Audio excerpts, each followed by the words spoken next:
안녕하십니까. 용산포럼의 송소구입니다. 윤석열 대통령은 지난 6월 3일 영일만의 석유가스 매장 가능성을 언급하며 대한민국이 산유국이라고 선언하였습니다.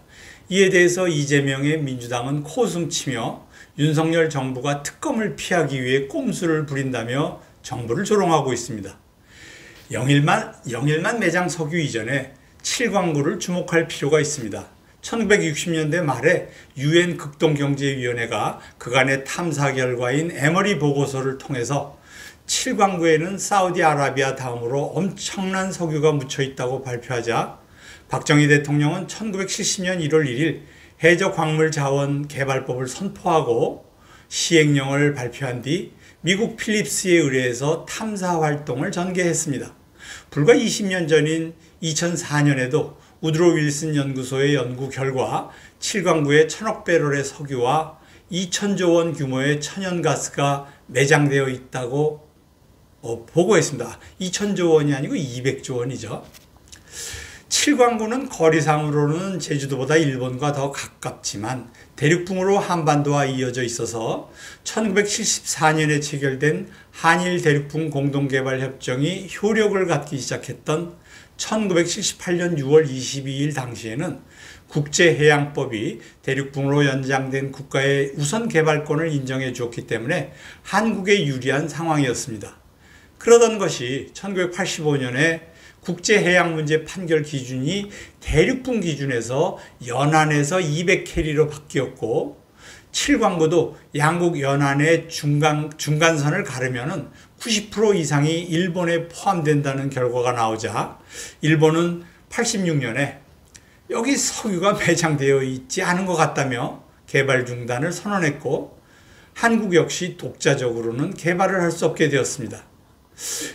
그때까지 가만히 있던 중국도 7광구 주변으로 석유 시추 작업을 통해 여러 곳에서 석유를 채굴하게 되자 7광구가 자국의 영해라는 주장을 하기에 이르렀습니다. 일본은 2028년 6월 22일에 7광구에 대한 한일 공동개발협정이 종료되면 7광구의 90%가 자국에 포함될 것이라고 기대하면서 2028년 6월에 석유 대국이 된다는 꿈에 부풀어 있습니다. 최악의 경우에는 이대로 한일 양국 협정이 종료되면 7광구 매장 자원의 대부분을 일본이 독점하는 두려운 상황이 올 수 있다는 것입니다. 이런 중차대한 시점에 민주당은 유전 개발을 반대하며 노골적으로 방해하고 있습니다. 왜 그럴까요? 그 뒤에 어떤 음모가 있어서 그럴까요? 첫째로 이재명의 민주당은 대한민국이 산유국이 된다면 그로 인해 윤 대통령의 지지율이 높아지는 것을 걱정하고 있습니다. 이재명의 민주당은 국익은 뒷전일 뿐 오직 정권을 잡는 일에만 혈안이 되어서 유전 개발을 방해하는 반역적인 행태를 보이고 있습니다. 이는 전형적인 매국 행위로 을사오족들도 이런 짓은 하지 않았습니다. 두 번째로 생각할 수 있는 것이 유전이 개발되어 산유국이 된다면 대한민국은 비교할 나라가 없을 만큼 기술, 자원, 자본을 모두 갖춘 부강한 나라가 될 것입니다.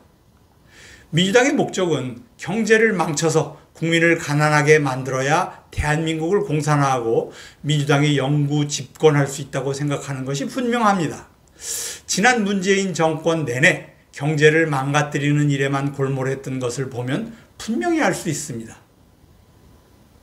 세 번째로 일각에서는 한일 공동개발협정이 종료되면 중국을 끌어들여서 일본을 견제하자는 말 같자는 소리가 심심치 않게 들리고 있습니다. 일본만 해도 골치 아픈 판에 여기에 중국까지 끌어들인다면 적이 둘로 늘어나는 상황을 도대체 누가 무슨 재주로 통제하겠다는 것인지 아무도 찬성할 수 없을 것입니다. 지난 2022년을 전후해서 중국이 이광구 근처 공동관리 수역에서 활발하게 매장 여부를 탐사하고 있는데 좌파가 장악한 언론은 입을 닫고 있습니다. 이런 중차대한 시기에 윤 대통령이 유전을 개발한다고 발표했으니 민주당으로서는 유전 문제가 큰 이슈로 떠오르는 것을 막을 필요가 있을 것입니다.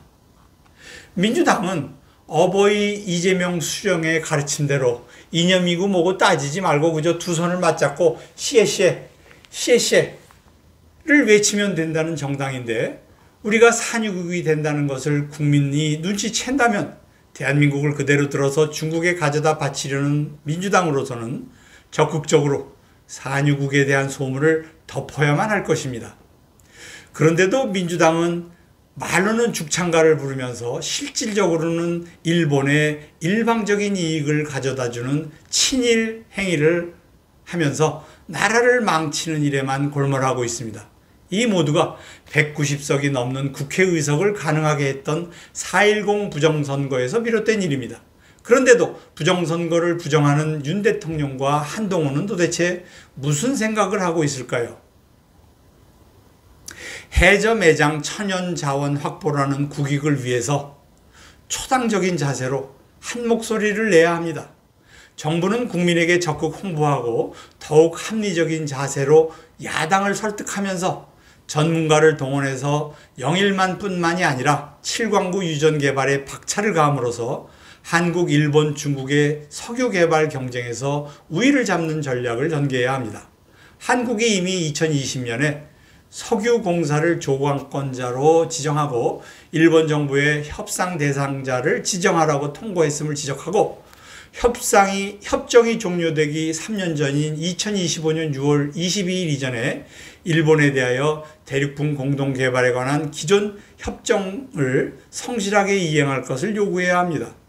유엔 해양법 협약 제83조 제3항 신의 성실 교섭 의무를 강조하며 일본을 압박하고 주변 국가에 적극적으로 홍보할 필요가 있습니다. 뿐만 아니라 정부는 국민의 여론을 결집하고 야당을 압박하여 영일만에 대한 시추 작업을 즉각 개시함으로써 석유 개발에 대한 대한민국의 의지를 천명해야 합니다. 만에 하나 한일 대륙붕 공동개발협정이 효력을 잃는다면 그 즉시 개발에 착수할 수 있도록 모든 준비를 사전에 완료해야 합니다. 7광구와 맞닿은 4, 5, 6광구 경계선 근처에 대대적인 탐사 및 시추 작업을 즉각 개시해야 합니다. 무엇보다도 이 광구 근처 공동관리 수역에서 일어나는 중국의 불법적인 탐사 시추 작업에 제동을 걸고 이 광구에 대한 탐사와 시추도 서둘러야 합니다. 그것이 대한민국 자손 만대에 걸쳐서 글로벌 G2 국가로 영원히 번영할 수 있는 길입니다. 감사합니다.